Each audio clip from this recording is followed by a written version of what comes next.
rotate to the next position, and apply the second piece. Continue that the whole way around the bowl.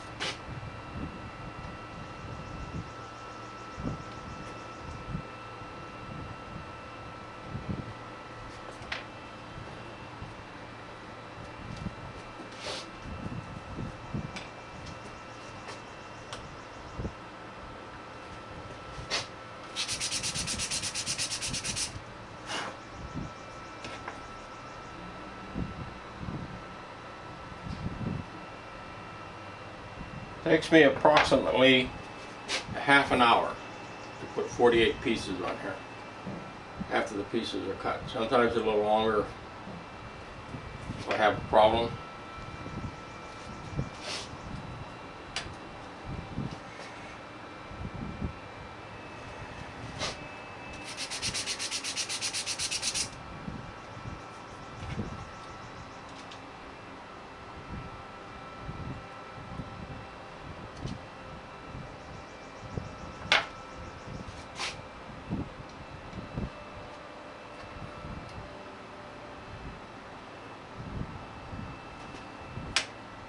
This glue sets up very quickly.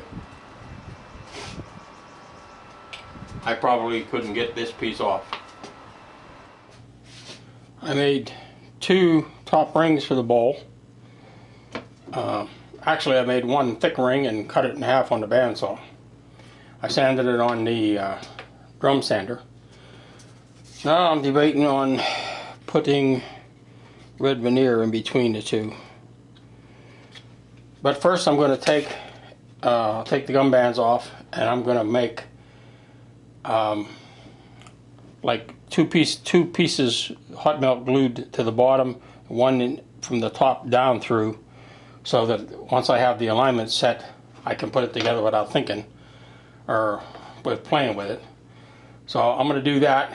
When I get that done, I'll show it to you, and then if I decide to put the red veneer in, I'll show that. If I decide not to put the red veneer in, we'll pick it up after the pegs have been glued on. Now what I've done, I put a black line here so I don't get right ends. This slides down in here, this slides down in there, and I don't have to worry about the alignment. So next we're going to see if I can get some red veneer in there. If I can, we'll put it in. There's the 2 rings with the red veneer in between. I'll leave that dry an hour or 2. I'll take the clamps back off. There's the ring where I cut off the excess veneer, and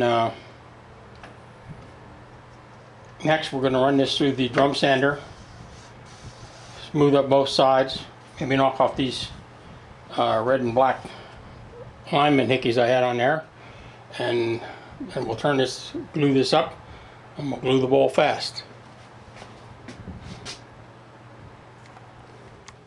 I have 4 pegs hot glued to the top ring. Now all we have to do is lift the bowl,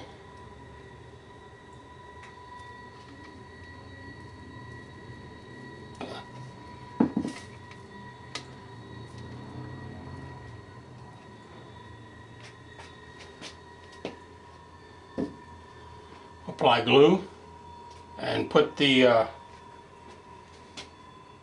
bowl back on. Now the glue's been put on, and I'm going to leave it set for 3 minutes or so till the glue starts to tack.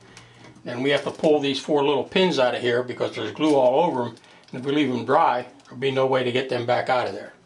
And then we got to try to clean the glue out between these rings while it's still wet. I'll use pipe cleaners to do that, wet pipe cleaners. I'll leave that dry. I'll take care of that. I'll pull these pins out, clean this glue out between the cracks, and then we'll leave it set till tomorrow, and then tomorrow we can try and turn it. The glue's been cleaned out in between. As you can see, it's there. That doesn't matter, that's going to get turned off. So now all we have to do is leave it set, and tomorrow we can turn it. Bowl's in the lathe. I took it out of the clamps. It was in the clamp for 2 hours. I took it out of the clamps, put it in the lathe. I will leave that finished drying tonight and see what we can do with it tomorrow. There's a shot of the inside of the rough turn bowl.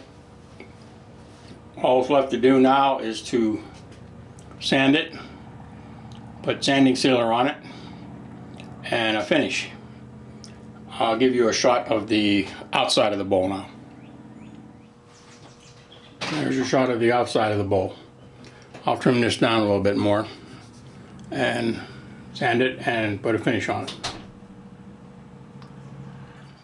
A friend of mine named Lewis told me how he gets finish in between the holes on an open segmented bowl is to spray it 3 or 4 times with clear high gloss lacquer, and it dries very quickly. So I took the bowl outside and I sprayed down and up and across to try to get a finish in all the holes. You have to keep in mind there's around 916 holes in this bowl. So I've gave it 4 coats inside and out. Now we'll leave that dry for several hours, and I believe I will sand it lightly on the outside and the inside, and I'll put a coat or 2 of wipe-on polyurethane on the outside to give it a little durability. So we'll pick it up at that point. The bowl now has 4 coats of lacquer and 2 coats of wipe-on polyurethane. And watch the red line in the top.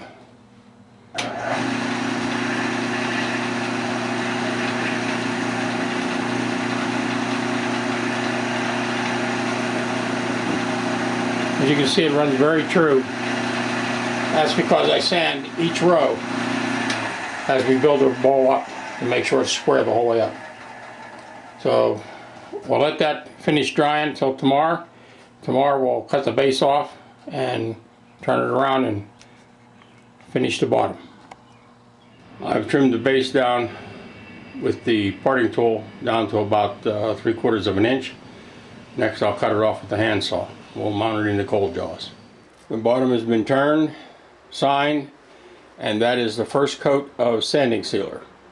It'll get at least another coat or 2, and then I'm not putting no lacquer on the base. I'm going to go with strictly polyurethane because that's the part of the bowl that takes the most abuse.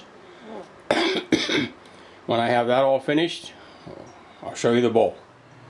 As you can see, the bowl is complete. I would have been a little better if I would have had a little better contrast between the cherry and the maple. It's been signed. For anybody that wants to try this, that hasn't done it before, I would not advise starting with a bowl this size and 48 pieces. You'd want to start out with somewhere between 16 and 24 inch, or 16 to 24 pieces, and a bowl maybe 3 inches tall, 6 to 8 inches round. The question I get asked more than anything else is how long does it take to do this? I've never timed myself, but on this bowl, while I was working on it, I kept track of the time. I have 42 hours and 15 minutes over the course of 14 days. What's not included in that time is the time it took to design the bowl, create different patterns, then creating the cut list and creating a spreadsheet, ripping the lumber on the table saw, then cutting it in half on the band saw, and planing it up through the thickness planer.